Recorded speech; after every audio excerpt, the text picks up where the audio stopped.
स्वागत है आप सभी का अपना यूट्यूब चैनल स्काई इम्प्रूवमेंट में। आज का वीडियो क्लास 10th के बच्चों के लिए है, जिसमें भूगोल के चैप्टर 1 के कुछ ऑब्जेक्टिव क्वेश्चन को कवर किए जाएंगे। तो बिना ज़्यादा समय गवाए चलिए स्टार्ट करते हैं। पहला क्वेश्चन की ओर बढ़ते हैं। हमारा पहला क्वेश्चन आपकी स्क्रीन पे दिखाई दे रहा होगा, तब तक हम खुद को थोड़ा छोटा कर लेते हैं और इसका आंसर कमेंट सेक्शन में देने का कोशिश कीजिए, फिर हमसे सुनिए आंसर को। चलिए देखिए, पहला क्वेश्चन कह रहा है कि कोयला किस प्रकार का संसाधन है। तो कोयला एक ऐसा संसाधन है जो उपयोग के बाद समाप्त हो जाता है और फिर प्राप्त करने में लाखों करोड़ों वर्ष लग जाते हैं। अतः कोयला एक अनवीकरणीय संसाधन है। ऑप्शन बी इसका सही हो जाएगा। नेक्स्ट क्वेश्चन है, सौर ऊर्जा निम्नलिखित में से कौन सा संसाधन है। मानवकृत, पुनः पूर्ति योग्य, अजैव या अचक्रीय संसाधन है। तो सौर ऊर्जा तो प्रकृति द्वारा हमेशा पूर्ति की जाती है, ये खत्म होने वाला है ही नहीं। तो सौर ऊर्जा एक पुनः पूर्ति योग्य संसाधन है।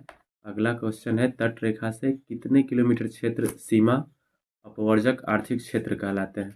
तो अपवर्जक आर्थिक क्षेत्र जो है वो समुद्र में 200 नॉटिकल माइल तक फैला होता है। इसका आंसर हो जाएगा ऑप्शन नंबर बी। अगला क्वेश्चन, डाकुओं की अर्थव्यवस्था का संबंध किससे है। डाकुओं की अर्थव्यवस्था का संबंध किससे है। ऑप्शन अच्छे से दिखाई दे, इसके लिए हम थोड़ा खुद को छोटा करेंगे।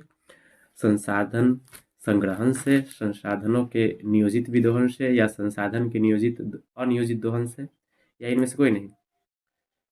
तो इसका सही आंसर हो जाएगा ऑप्शन नंबर बी, संसाधनों का अनियोजित विदोहन से। डाकुओं की अर्थव्यवस्था कहलाती है संसाधनों का अनियोजित विदोहन।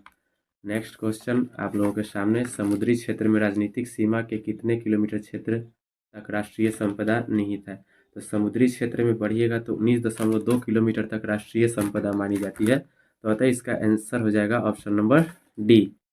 नेक्स्ट क्वेश्चन है, इसमें से किस प्राकृतिक संसाधन का भंडार सीमित है, मतलब अनलिमिटेड नहीं उपस्थित है। तो समुद्री ऊर्जा तो खत्म होगा ही नहीं, पवन ऊर्जा भी खत्म नहीं होने वाला है, सौर ऊर्जा भी खत्म होने वाला नहीं है।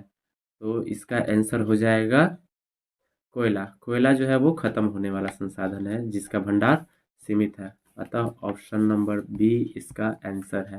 नेक्स्ट, निम्नलिखित में कौन प्रवहनीय संसाधन है।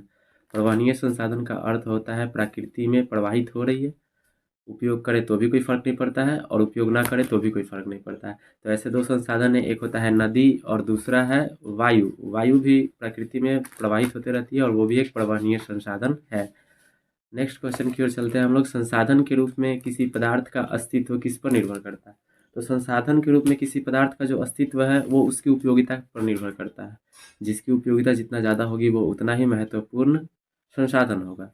नेक्स्ट क्वेश्चन है, पवन ऊर्जा किस प्रकार का संसाधन है। अनवीकरणीय संसाधन, अजैव संसाधन, नवीकरणीय संसाधन या व्यक्तिगत संसाधन।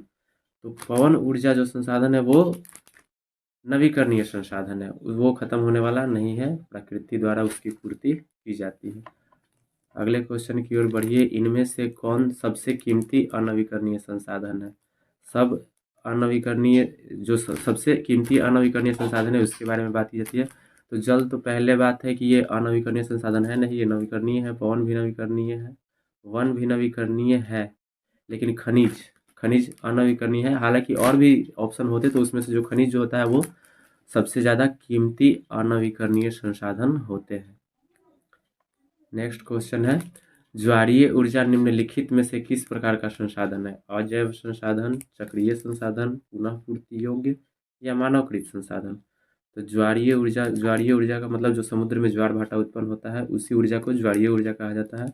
और ये जो ऊर्जा है वो बार बार प्रकृति द्वारा पूर्ति की जाती है, अतः यह पुनः पूर्ति योग्य संसाधन है।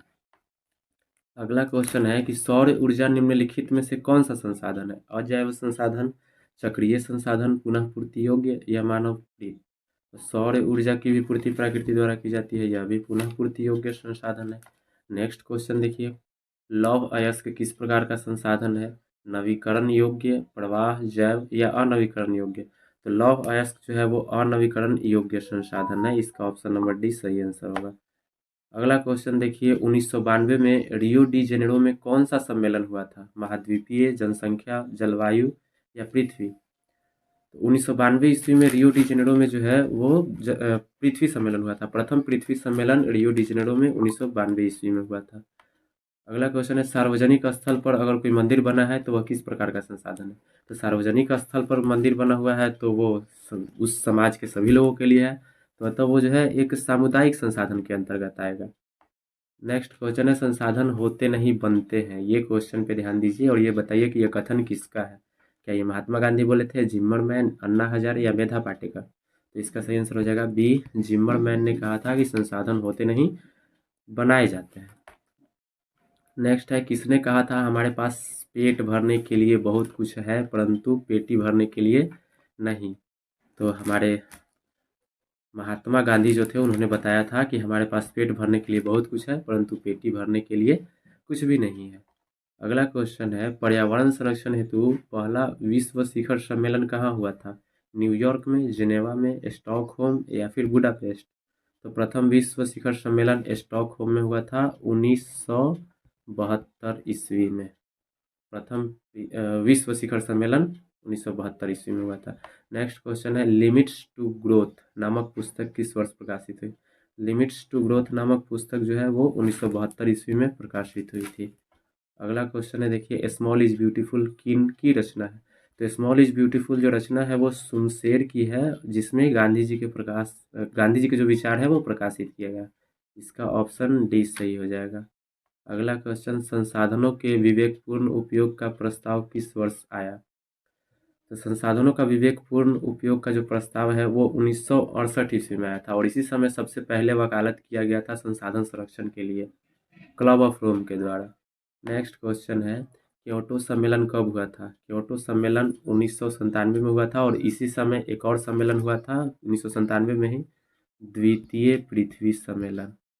द्वितीय पृथ्वी सम्मेलन भी इसी समय हुआ था, द्वितीय पृथ्वी सम्मेलन।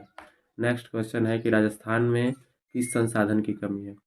सबको पता है राजस्थान में जो है, राजस्थान एक रेतीला जगह है जहाँ पे चारों तरफ रेत ही रेत होते हैं अधिकतर जगहों पे, तो वहाँ पे सौर ऊर्जा तो पर्याप्त मात्रा में है, पवन ऊर्जा भी है, उसकी भी कोई दिक्कत नहीं है। सबसे ज़्यादा कमी है तो वहाँ पे जल संसाधन की कमी है। नेक्स्ट क्वेश्चन देखिए, inter governmental panel on climate change, इसका मुख्यालय कहाँ है? तो इसका जो मुख्यालय है वो है जिनेवा में। Inter governmental panel on climate change का मुख्यालय जिनेवा में है। नेक्स्ट क्वेश्चन है, अरुणाचल प्रदेश में किस संसाधन की अधिकता है? पशु की, जल की, मानव की या पवन की? अरुणाचल प्रदेश में जो है वो जल संसाधन बहुत ज़्यादा मात्रा में पाया जाता है। इसका सही आंसर हो जाएगा option number B. Next question की ओर बढ़ते हैं, नहीं क्वेश्चन इतना ही था, तो अंत तक बने रहने के लिए धन्यवाद। और अगर आप चाहते हैं कि 10th में बहुत अच्छा नंबर प्राप्त करें, अच्छे नंबर से पास हो, तो हमारे साथ जुड़े रहिए और हमारे चैनल को भी सब्सक्राइब कर लीजिए। तब तक के लिए जय हिंद।